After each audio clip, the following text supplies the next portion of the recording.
Today we're talking about the top 4 most underrated American hop varieties.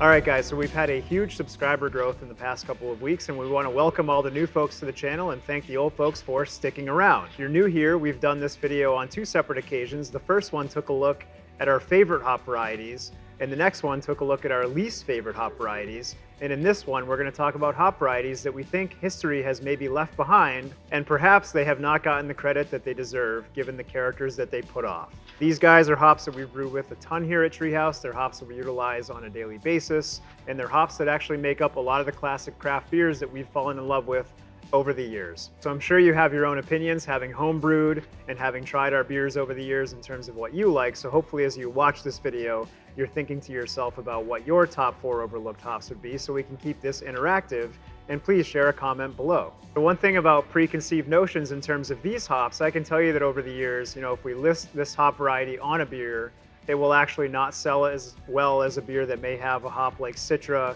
or Galaxy on the label. Simply preconceived notions about these hops can actually affect the sales of these beers. And in my opinion, it shouldn't be the case because they make beautiful treehouse style IPA every single time. So the first most underrated American aroma hop variety is Centennial. Centennial is certainly utilized a lot in modern American brewing, but in home brewing circles, modern brewing circles, I don't necessarily see it being talked about all that much. And it kind of befuddles me because, on the aroma, it's described as a super cascade. And for me, the primary aroma in Centennial, which is just jumping out of this glass, is a sweet lemon characteristic. It lends itself beautifully to a treehouse style hazy IPA, and it can taste wonderful in a West Coast style IPA. So if you're not considering it for your homebrew, I would strongly consider you to check out Centennial. And additionally, on the West Coast, this particular guy has been suffering from bad growing seasons. So the yields are down on this guy and it's about to become extremely difficult to get. So if you can get your hands on it, savor it, brew with it, and enjoy it. Centennial. All right, the second most underrated hop variety is one that probably should have landed on my top 5 list because it's one of my favorite hops, but it's also not particularly sexy, so it's not surprising that it lands on this list. That particular hop is Shinook. Great Shinook is like no other hop variety.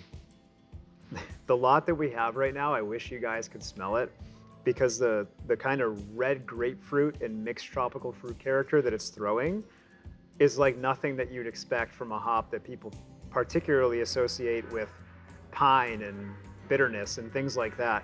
This is an amazingly expressive hop variety, and it's showcased in the beer of ours, which is inappropriately named Sap. I named that beer as such because I thought I had a preconceived notion of what Chinook was supposed to taste like, but as I utilized it, I actually realized it was more about grapefruit characteristic and mixed tropical fruit.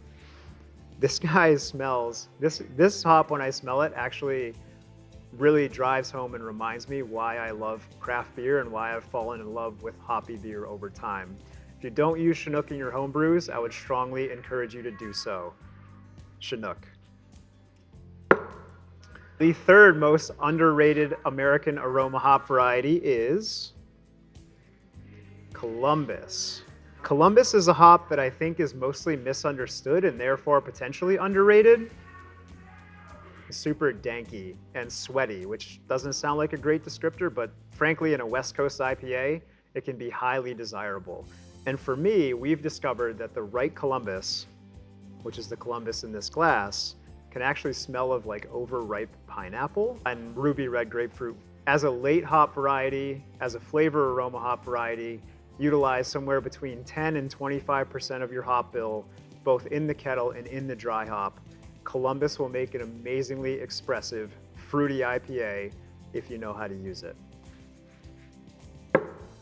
And the fourth and final underrated hop variety for today's video is Comet. Comet is a great classic aroma variety that you never hear anybody talk about, but I think a lot of professional brewers actually use it many times as a substitute for Citra. Comet, I would describe the best Comet as a rounded, citrus-forward, soft, delightful hop that actually has a lot in common with Citra. So if you're not familiar with Comet, you can't get your hands on Citra. It's not a direct replacement, but it certainly can round out Citra. It can round out other hops, and as a complementary hop, it's second to none. So keep your eyes on Comet and don't overlook it. If you're a new home brewer, or if you've been home brewing for a while, oftentimes you can form preconceived notions about the hops that you should be using based on what everyone else is using. And I would encourage you to look outside the box and know that there's beauty in variety.